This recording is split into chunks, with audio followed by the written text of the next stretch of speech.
Inclinado sobre sus pergaminos y a la luz tenue de una vela, un hombre escribía aquellos pensamientos que día y noche acribillaban su mente. Como dictados por una fuerza que no podía controlar, dejaba constancia de ellos por escrito bajo la protección de una habitación cerrada y un silencio sepulcral. Cuando terminaba de volcar todo aquello, guardaba los papeles bajo llave. No quería que alguien supiera de ellos. No escribía sobre lo que había visto o vivido, sino sobre aquello que estaba por llegar. Nadie podía saber de sus profecías, en parte porque muchos pronósticos eran oscuros, trágicos, violentos. Por otro lado, porque en esa época la Inquisición extendía sus tentáculos por Europa y él no quería volver a huir. Pero sus profecías seguían apareciendo y lo que él sabía o creía saber presentaba un mundo tan caótico que tarde o temprano todo saldría a la luz. Y así pasó. En cuanto publicó sus primeras predicciones, el nombre de este boticario se hizo mundialmente famoso. Había nacido Nostradamus. Bienvenidos a mi canal, mi nombre es Adriana Chilito, gracias por estar aquí. Si les gusta este tipo de contenido, se pueden suscribir a mi canal y activar la campanita de notificaciones. De esta manera YouTube les avisará cuando suba un nuevo video. También me pueden seguir en mis diferentes redes sociales, me encuentran en Instagram, Facebook o en Twitter como @lachilito y en TikTok como @lachilito1. Comenzamos.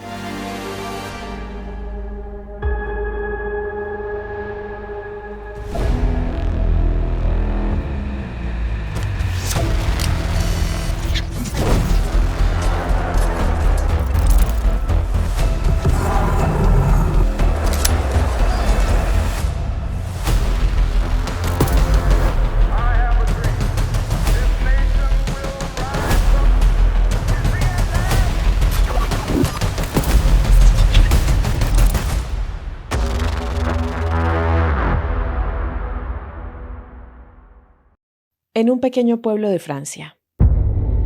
El año 1549 estaba llegando a su fin y en las calles de Francia se respiraba un aire festivo con el cambio de década.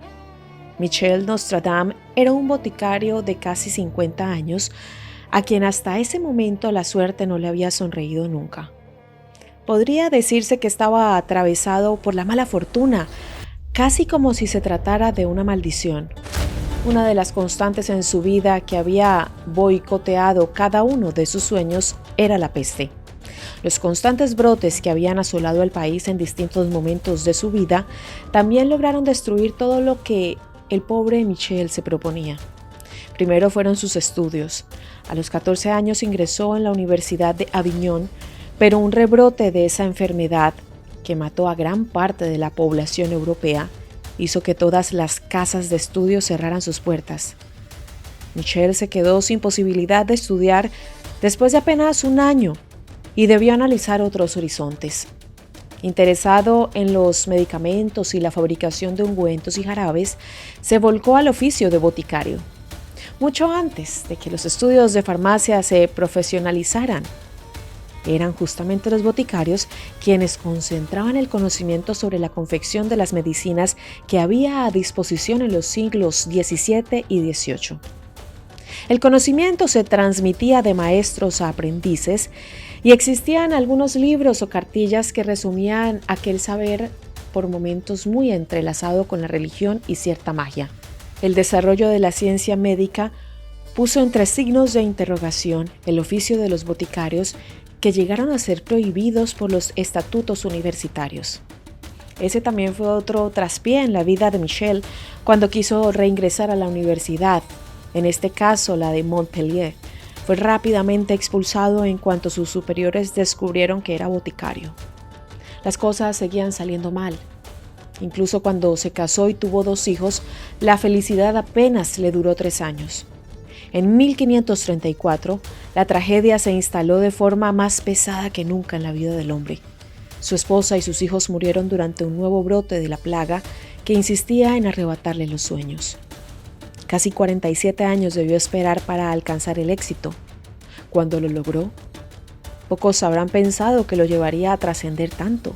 Más de 470 años atrás, Michel Nostradamus tuvo su primer éxito.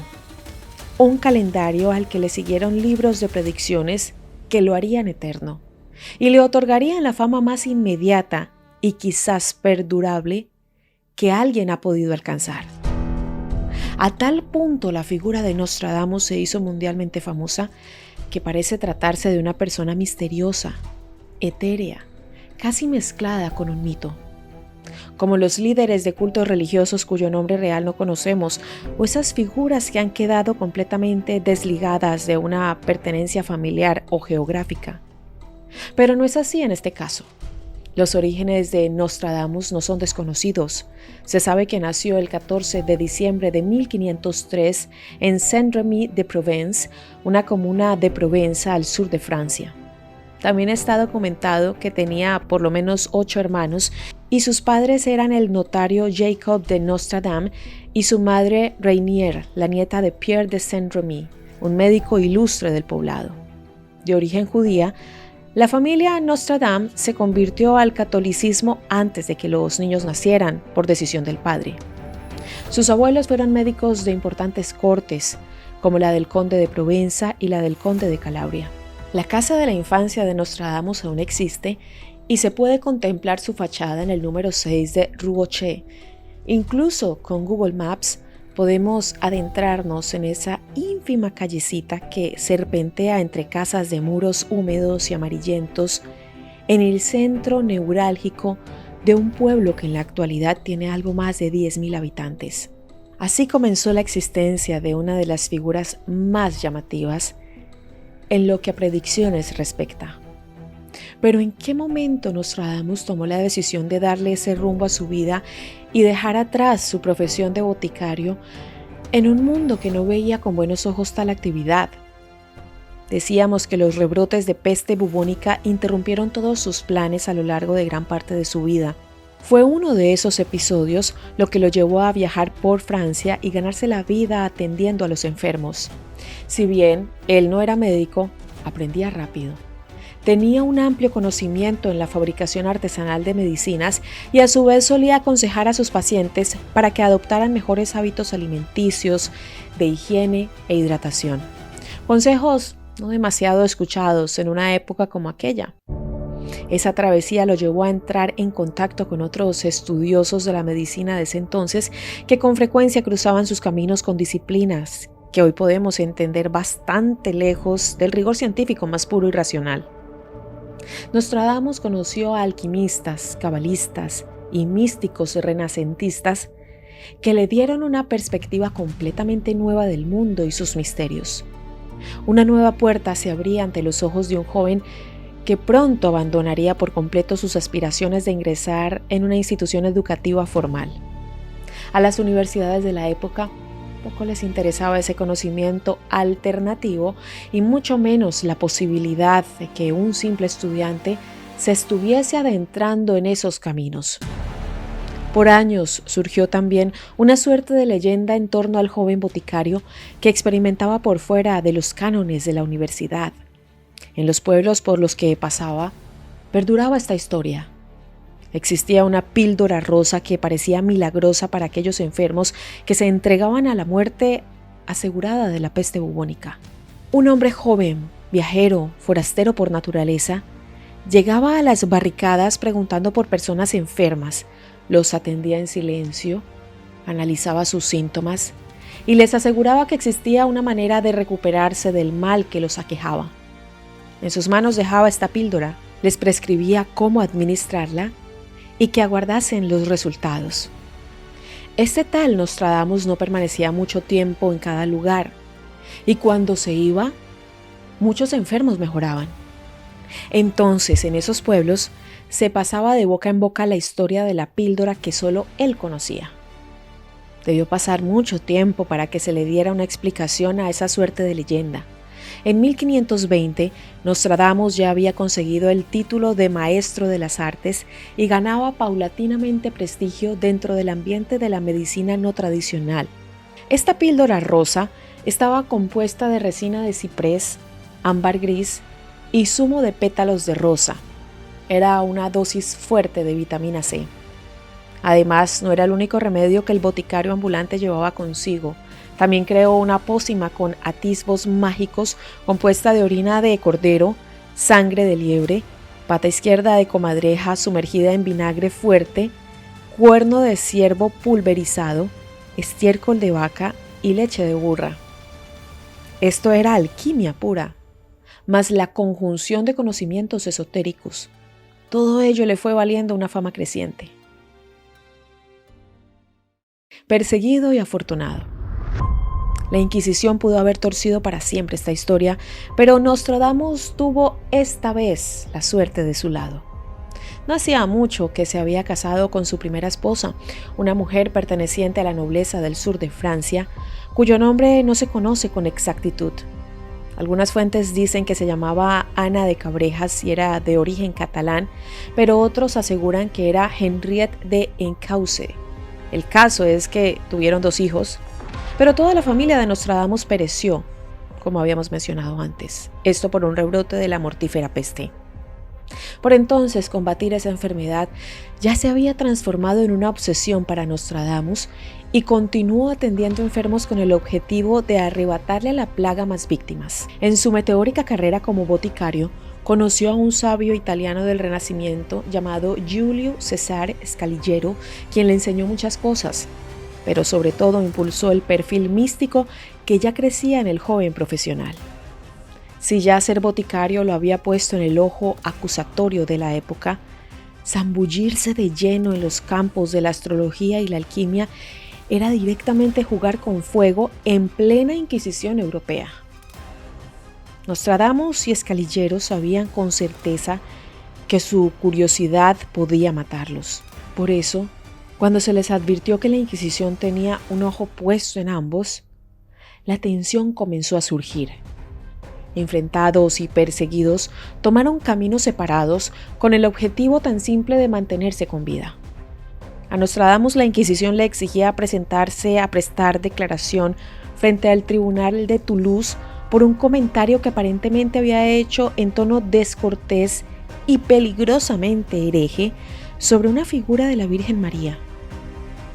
Acorralado también por el dolor de haber perdido a su familia, Nostradamus se lanzó a un largo viaje por distintas ciudades de Europa.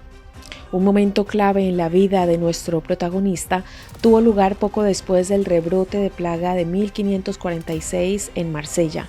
Otra vez empujado por el derrotero de esa enfermedad, Nostradamus llegó a Saint-Lô-de-Crau y comenzó a escribir todo aquello que presumía sobre el futuro, esas ideas que de pronto le asaltaban la mente. Era el comienzo de las profecías. Durante años escribió frenéticamente las revelaciones, pero mantuvo sus manuscritos en secreto absoluto. Acababa de casarse por segunda vez y mientras proyectaba una vez más la posibilidad de tener una familia, las visiones alteraban su vida. Veía cambios y convulsiones a lo largo de toda Europa, guerras sangrientas y desgracias políticas que cambiarían el rumbo de la historia. No compartía con nadie sus visiones, pero la duda de que alguna de esas desgracias pudiera evitarse lo llevó a hacerlas públicas.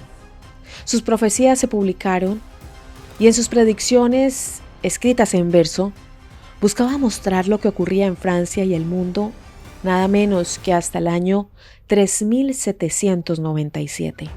Su fama fue escalando de tal forma que llegó hasta los mismísimos reyes, quienes observaban preocupados aquellos acontecimientos hasta ese momento solo escritos.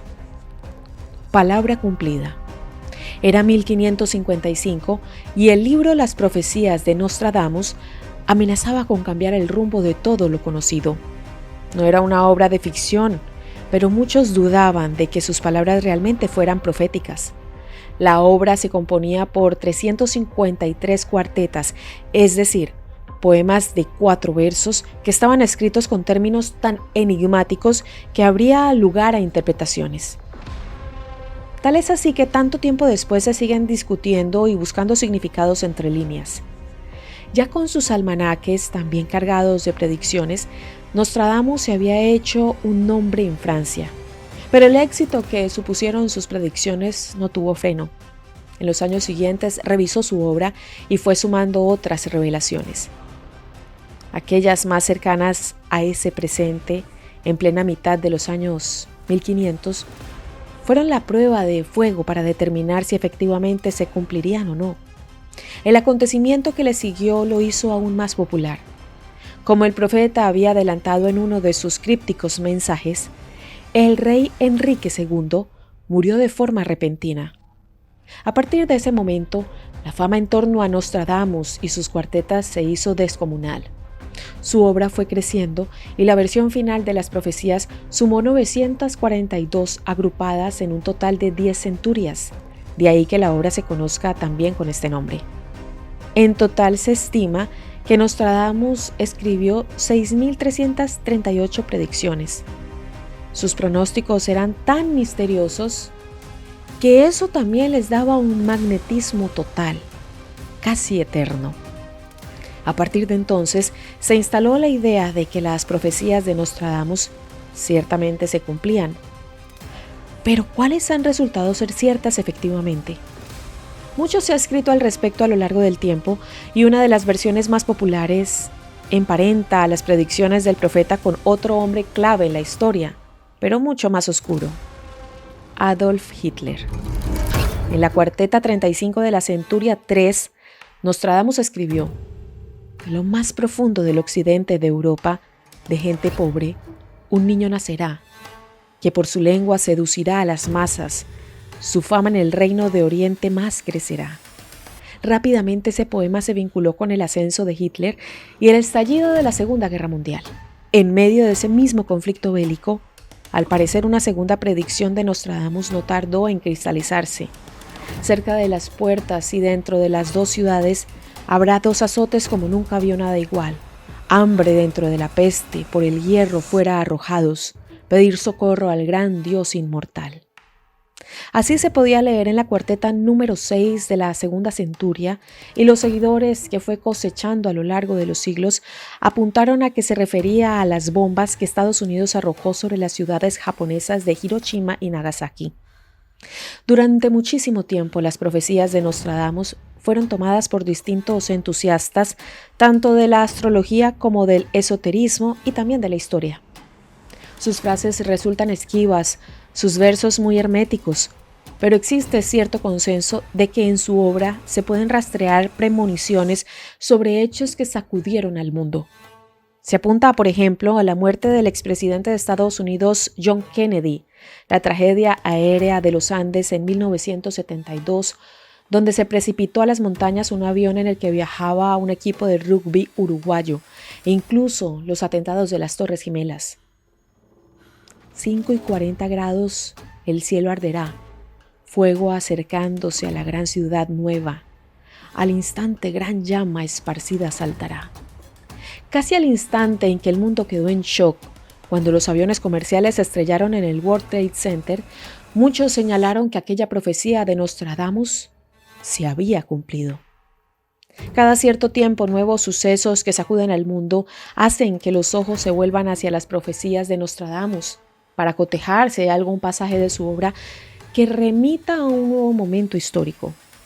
Cuando la pandemia de COVID-19 puso en pausa la actividad de todo el planeta, en Internet comenzó a circular una profecía específica de Nostradamus que decía así: "La gran plaga de la ciudad marítima no cesará hasta que se vengue la muerte de la sangre justa, condenada por un precio sin delito".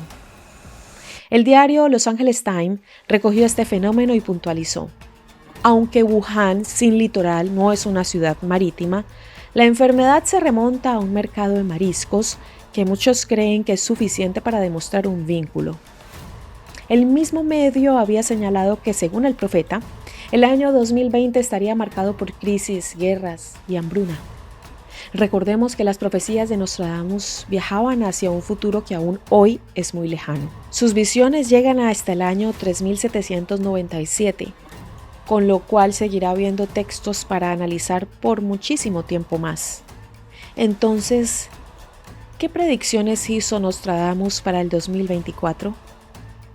Más allá de que muchas de sus cuartetas eran, como dijimos, mensajes crípticos en lo que no se daba una fecha, ubicación o nombre concreto, Otras planteaban escenarios más claros.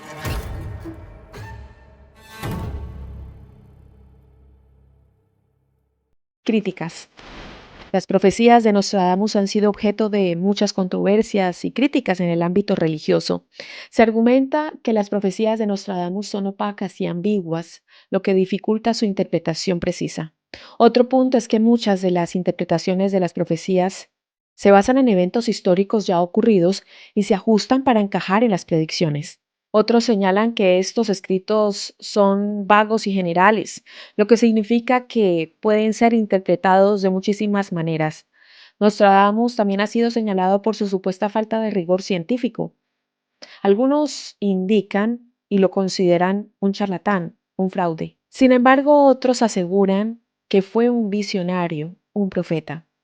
Los críticos sostienen que su reputación como profeta ha sido construida por intérpretes de nuestros tiempos que hacen calzar sus palabras con hechos que ya se han verificado o que son tan cercanos que pueden ser considerados como inevitables, un proceso conocido como precognición retroactiva.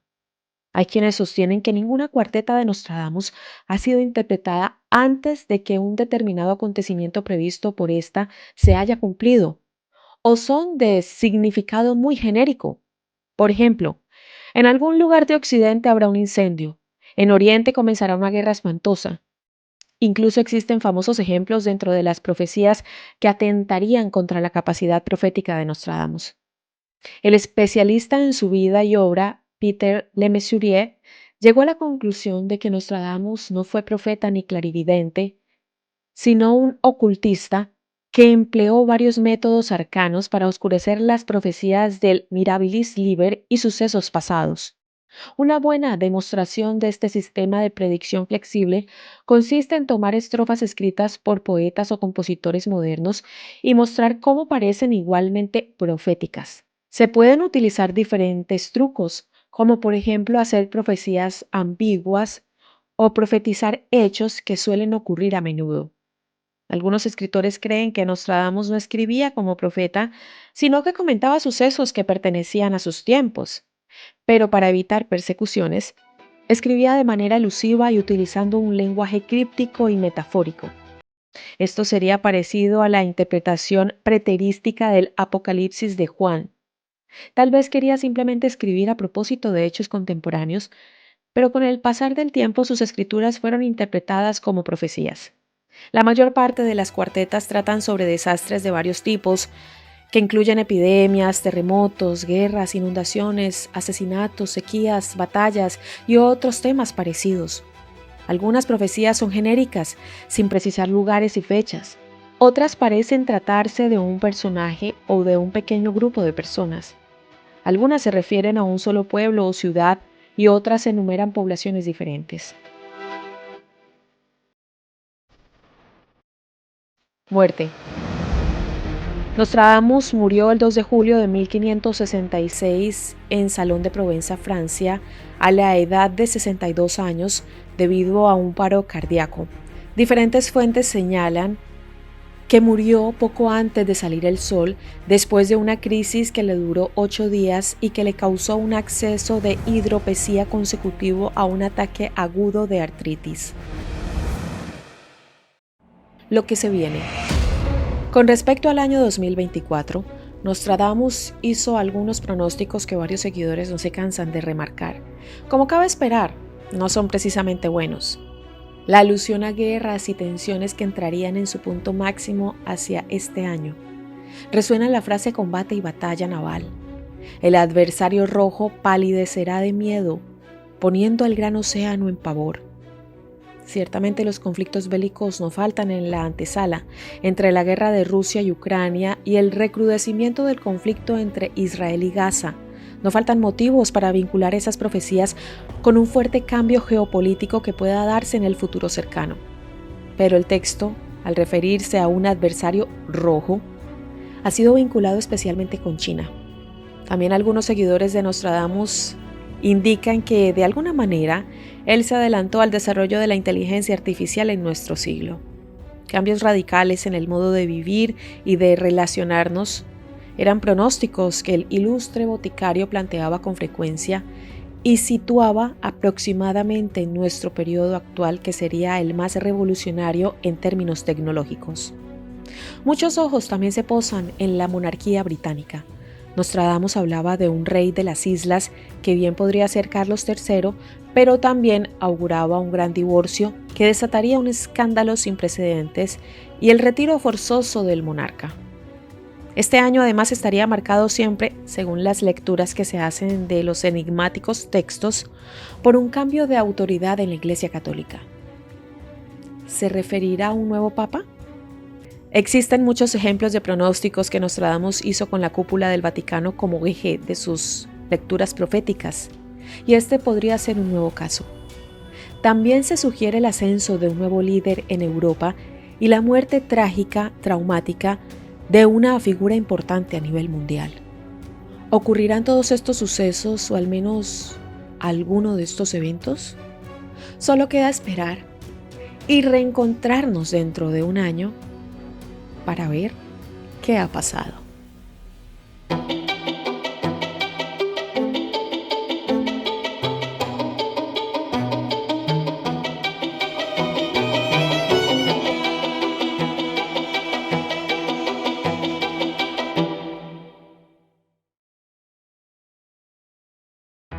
A ustedes gracias por llegar hasta el final de este video. Si les gusta este tipo de contenido, se pueden suscribir a mi canal y activar la campanita de notificaciones. De esta manera YouTube les avisará cuando suba un nuevo video. También me pueden seguir en mis diferentes redes sociales. Me encuentran en Instagram, Facebook o en Twitter como @lachilito y en TikTok como @lachilito1. Tenemos aquí a Lupita, que los quiere saludar y les quiere agradecer por haber llegado hasta el final, por habernos apoyado tanto en nuestro canal durante todo este año en el que llegamos a los 100,000 suscriptores. Gracias por compartir los videos, por suscribirse, por todos los mensajes que nos dejan. Esperamos que tengan un feliz año, un año muy próspero, lleno de amor, de paz, de unión familiar. Les mandamos un abrazo enorme desde la distancia a todos nuestros amigos colombianos, a nuestra familia, los Ospina Chilito. Los queremos mucho, los amamos y los extrañamos infinitamente. Feliz año y nos vemos el próximo fin de semana con un nuevo video. Déjenos por favor sus sugerencias y comentarios. Nos vemos en uno próximo. Hasta pronto. Bye bye. Chao Lupita. Feliz año. Besos, besos. Chao.